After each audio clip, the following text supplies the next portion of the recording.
حدیث عبدالله ابن عباس رضی الله عنهما پیغمبر صلی الله علیه وسلم هغه ته نصیحتونه کړي وو کنه یو نصیحت یې ورته دا کړی دا نصیحت په زړه ولیکئ په زړه وی یا غلام ای ماشومه دا خبره یاده که پیغمبر صلی الله علیه وسلم ورته وی ان ما اصابك لم يكن ليخطئك وما اخطأك لم يكن ليصيبك دا کوم شی چې تا ته در ورسېدو دا تا نه اوړېدونه او دا کوم چې تا نه واوړېدو دا تا ته در رسېدونه چې کله دې دا عقیده وکنه والله چې د حسد نه به دې زړه سم پاکي څه چې تا ته در رسېدلي دي دا هغه پلاني ته نه تلو او څه چې پلاني ته رسېدلي دي دا تا ته نه در رسېدو زړه به دې مطمئن پیغمبر صلی الله علیه وسلم ورته څه وویل وی رفعت الاقلام وجفت الصحف قلمونه د تقدیر اوچت کړی شوي دي او د تقدیر پاڼې وچې شوي دي یعنی نور پکې دنه څه اضافت نه کېږي نو تقدیر پاڼې وچې شوي دي او په تقدیر کې لیکلي دي چې الله به مثال کې محمد دی یو کس نوم دی الله به د محمد له ډېر مال ورکوي بس ده ته به میلاویږي او الله تقدیر کې لیکلي د عبدالله چې دی به غریب وي بس دی به غریب که ما او تا چېرته په تقدیر باندې مضبوط ایمان لرو نو بیا به موږ الله د حسد نه ساتي په تقدیر باندې مضبوط ایمان د ځمکې او د اسمان د پیدایش نه څو زره کاله مخکې 50,000 کاله مخکې لیکلی شوي دا خبرې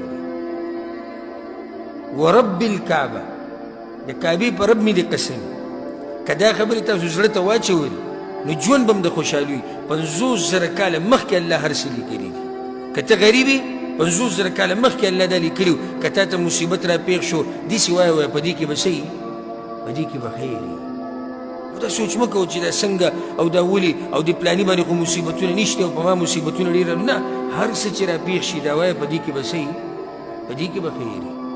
په دې کې ما یو قصه بیان کړې وه دې ملګرو ته او بیا بیانوم د فایدې دپاره د یو باچا او د وزیر دا ټکې چې په دې کې به خیر وي په دې د خوله عادت کې هر څه چې کېږي وایه په دې کې به څه وي په دې کې به خیر نو هغه قصه داسې ده د باچا او د وزیر یو باچا او د هغه سره وزیر و هغه وزیر به دا خبره کوله وي په دې کې به خیر وي هر څه کې به وي نو د باچا صاحب لاس زخمي شو لاس دی راغی وزیر ته ووایي ګوره وزیر صاحب وګوره وایي لاس مې زخمي شوی دی هغه ورته باچا صاحب دې کې به خیر وي په دې باندې باچا غوسه شو بېادبه وي زما لاس زخمي شوی دی ورته وایي په دې کې به خیر وي سړی یې راواغېستو جیل ته یې واچو چې جیل ته ورننه کېدو چې وزیر وي دې کې به هم خیر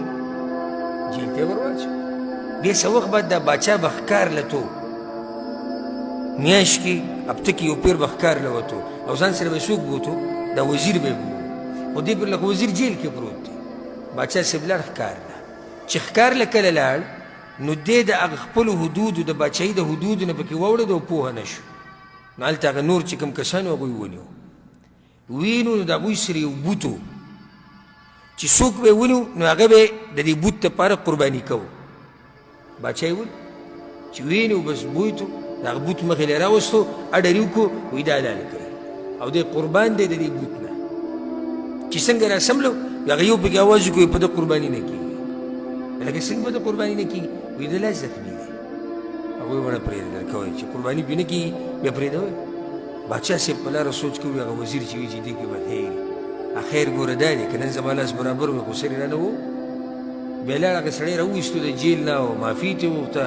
وایي زه خو په دې پوه شوم چې زما په دې لاس زخمي کېدو کې خیر خو ما چې ته جیل ته اچولي تا وي دې کې به هم خیر نو په دې کې څه خیر و هغه ورته وایي باچا صاحب خیر په دې کې دا و چې تا سره به ښکار رسوک تو هغه ورته وایي ته به را سره تلې نو وایي دې پرې ته ونیوې قرباني کولې که نه هغه وایي او وایي که زه د سره وی ته یې پرېښودې او زه یې قرباني کوم نو زما دې جیل ته تلو کې خیر او ستا په لاس زخمي کېدو کې خیر نو الله چې څه کوي به یې کې خیر ښه مطمئن اوسئ مه حسد کوئ د چا سره مه بغض د چا سره کوئ مه کینې د چا سره کوئ او مه پردي حسابونه کوئ د الله نه پراخه خزانې دي د الله او د الله نه یې غواړئ دا په دې عربو کې ښکلی عادت دی چې کله هم دوی څوک ویني که نه کروړپتي لکپتي سړی د دوی مخې ته تېر شي والله که بېساز سره کوي او څه ووایي الټا ماشاءالله تبارک الله دې ولوي ښه ډېره ورکړي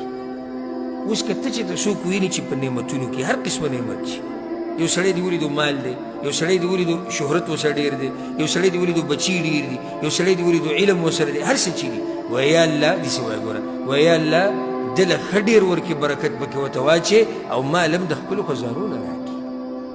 پراخه خزانې دي د الله